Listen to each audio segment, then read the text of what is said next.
ప్రధాన చక్రవర్తాంతామేవన్నతాన్నమృతహేవనాయ పందాయన కాచాయనాయ తండ్రి కుమారి తొన్నరుతుల భద్రగాల వీరేశ్వరాయన దీర్ఘ సుమంగళ నమోవాంఛ జీవన అనుకూలతం అనేక ప్రచారం అనుకూలతం దీర్ఘ సుమంగళ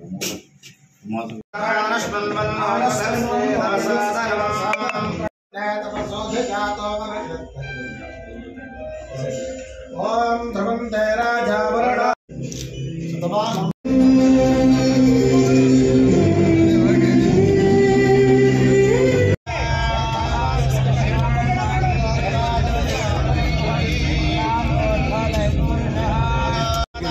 अन्य अच्छे पत्र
జనసేన పార్టీ ఉమ్మడి అభ్యర్థిగా నొమ్మనూరు నియోజకవర్గం నుంచి పోటీ చేస్తున్న మన ప్రీతం నేత గాట్ల సుబ్బరాజు గారు ఈరోజు ప్రచారం ప్రారంభించిన సందర్భంగా ఇక్కడికి ఇచ్చేసినటువంటి మురూప గ్రామంలో అందరూ కూడా సార్ కూడా ఫాలోవర్స్ కూర్చున్నాం.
వాళ్ళందరికీ ఆదివాసీలో మరొక తరఫున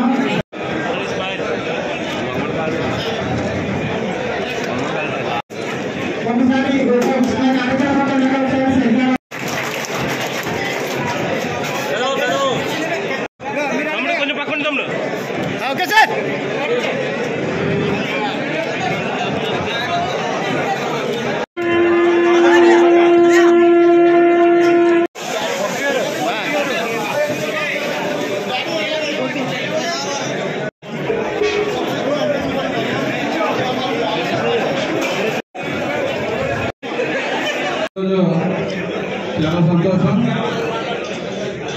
ఎందుకంటే ఎన్నికల సందర్భంగా ఈరోజు దశకి ఎన్నికల ప్రచారం మొదలు పెడతామని చెప్పి వైఎస్ఆర్ సిటీ వచ్చి ఓటు అభ్యర్థిస్తామని చెప్పి మా ముఖ్యంగా ఆదివాసీ అందరూ కూడా నియోజకవర్గంలో ఉన్న 4 మండలాల ఆదివాసీ ప్రముఖులందరినీ కూడా పిలిచి మీ మీటింగ్ ఏర్పాటు చేసి మీకు మద్దతు తెలుపుతామని చెప్పి ఈరోజు ఘనంగా మాకు సన్మానించి మీరందరూ కూడా మద్దతు తెలిపినందుకు 4 మండలాల ఆదివాసీ సంఘ సభ్యులందరికీ కూడా అందరికీ కూడా పేరు పేరు హృదయపూర్వక నమస్కారం. అదేవిధంగా ఈ కార్యక్రమంలో పాల్గొంటున్న తెలుగుదేశం పార్టీ, జనసేన పార్టీ నాయకులు, కార్యకర్తలు, పాత్రికేయులందరికీ కూడా పేరు పోయిన హృదయపూర్వక నమస్కారాలు. ఎందుకంటే ఈరోజు ఆర్యవైశ్య సంఘ సభ్యులందరూ కూడా ఎందుకు మద్దతు ప్రకటిస్తున్నారంటే ఈ 5 సంవత్సరాల నుంచి జగన్మోహన్ రెడ్డి ప్రభుత్వం వచ్చిన తర్వాత వ్యవస్థలన్నీ కూడా సర్వనాశనమైంది. మన భావితరాల భవిష్యత్తు నాశనమైంది. మనకు కావాల్సిన రాజధాని లేదు, మనకు కావాల్సిన రైతాంగానికి పోలవరం ప్రాజెక్ట్ లేదు, యువత అంతా నిరుద్యోగులుగా అవుతున్నారు. దాని గురించి అవగాహన లేని వ్యక్తి రాష్ట్రాన్ని పరిపాలిస్తే మనంతా ఇంకా నష్టపోతామనే ఉద్దేశంతో మరి మా నియోజకవర్గంలో ఉన్న ఆర్యవైశ్య సభ్యులందరూ కూడా పెద్ద ఎత్తున ఈ జనసేన, తెలుగుదేశం పార్టీ ఈ పొత్తు, ఎందుకంటే ఈ రాష్ట్ర ప్రయోజనాలకి, రాష్ట్ర భవిష్యత్తుని కాపాడాలని చెప్పి ఒక మంచి కార్యక్రమం చంద్రబాబు నాయుడు గారు, పవన్ కళ్యాణ్ గారు తీసుకోవడం, దాంట్లో భాగంగా మీ అందరూ కూడా మరి ఎన్నికలు 45 రోజులు ఉన్నాయి, ప్రచార కార్యక్రమం మొదలు పెట్టాలి. ఈరోజు ఉదయం మరి 8 గంటల 20 నిమిషాలకి మన వీరేశ్వర స్వామిని దర్శించుకుని మొట్టమొదటిగా మన గ్రామంలో ఉన్న ఆర్యవైశ్యుల మహిళలకు వెళ్ళి నేను 9 దగ్గర ఓటు అభ్యర్థించాను. తర్వాత మరి వీళ్ళందరూ 4 మండలాల నుంచి కూడా పెద్ద ఎత్తున వచ్చి ఆర్యవైశ్య సభ్యులందరూ కూడా ఇంత ఘనంగా మన పార్టీ, మన జనసేన టీడీపీ పార్టీకి మద్దతు ఇస్తామని చెప్పి ముఖ్య ఉద్దేశం ఒకటి, రాష్ట్ర భవిష్యత్తు పాడైపోయింది. మళ్ళీ అవగాహన ఉన్న చంద్రబాబు నాయుడు గారు లాంటి వ్యక్తి ఈ రాష్ట్రానికి ముఖ్యమంత్రి అయితేనే మనందరికీ మనుగడ ఉంటుందని చెప్పి పెద్ద మనసుతో మీరందరూ ముందుకొచ్చి ఆశీర్వదించారు. మీ అందరికీ కూడా పేరు పేరు హృదయపూర్వక నమస్కారం. మీ అందరికీ ఆదివాసీ సంఘ సభ్యులందరికీ ఉదయిస్తాను. అధికారం ఉన్నా లేకపోయినా మీకు ఏ సమస్య వచ్చినా మా దృష్టికి తీసుకొస్తే దాన్ని పరిష్కారం చేయడానికి నేను ముందున్నానని చెప్పి ఈ సభాముఖంగా తెలియజేసుకుంటూ, అదేవిధంగా స్థానిక సంస్థల్లో కూడా మన రేషియో ప్రకారం ఎవరైతే అర్హులు ఉన్నారో వారికి కూడా స్థానం కల్పిస్తామని చెప్పి సభాముఖంగా తెలియజేస్తున్నాం. ఎందుకంటే పెద్ద మనసుతో మీరు అందరూ వచ్చి ఈరోజు నియోజకవర్గం అంతా కూడా ఏకతాటిగా చేయటువంటి సామాన్య విషయం కాదు. కేవలం మన వ్యక్తుల మధ్య ఇబ్బంది కాదు, మీకు మన రాష్ట్రాన్ని ఆలోచించి మీరందరూ ముందుకు వచ్చి ఈరోజు ఈ మద్దతు తెలిపినందుకు మీ అందరికీ కూడా పేరు పేరున హృదయపూర్వక నమస్కారం తెలియజేస్తున్నాం. ఎందుకంటే ఇప్పటికీ చాలా అడ్డుదైంది. మరి వీరేశ్వర స్వామిని దర్శించుకున్నా, మన మాణిక్యాలను కూడా దర్శించుకోవాలి.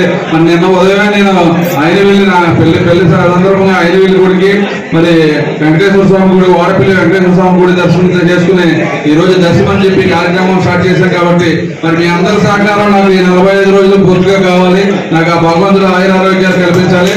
ఎందుకంటే ఈ రాష్ట్రంలో ఉన్న అరాచక శక్తులందరినీ ఇంటికి పంపి మళ్ళీ రామరాజ్యాన్ని స్థాపించాలంటే మీ అందరూ అవసరం. అదేవిధంగా మన నియోజకవర్గం నుంచి నేను ఎమ్మెల్యేగా, మరి హరీష్ ఎంపీగా పోటీ చేస్తున్నారు. కాబట్టి మా ఇద్దరిని మీ అందరూ ఆశీర్వదించి నన్ను అసెంబ్లీకి, మరి హరీష్ ని పార్లమెంట్ కి పంపుతారని చెప్పి ఆశిస్తూ ఇంత ఘనమైన సన్మాన సత్కారం చేసిన ఆర్యవైశ్య సోదరులు, సోదరిమణులు, పెద్దలు అందరికీ కూడా పేరు పేరున నేను ఎప్పుడు రుణపడుతాను. మీకు ఏ ఆపద వచ్చినా నా దృష్టి తీసుకొస్తే నా ప్రాయశక్తుల పరిష్కారం చేయడానికి ముందుంటానని చెప్పి తెలియజేసుకుంటూ, మరి ఇంత ఘనంగా ఏర్పాటు చేసి ఇంతమంది వచ్చి అందరికీ కూడా టిఫిన్లన్నీ కూడా ఏర్పాటు చేసినందుకు మీ అందరినీ ఎప్పుడో మర్చిపోవాలని చెప్పి తెలియజేసుకుంటూ, మీ అందరికీ మరొకసారి పేరు పేరున హృదయపూర్వక నమస్కారం తెలియజేసుకుంటూ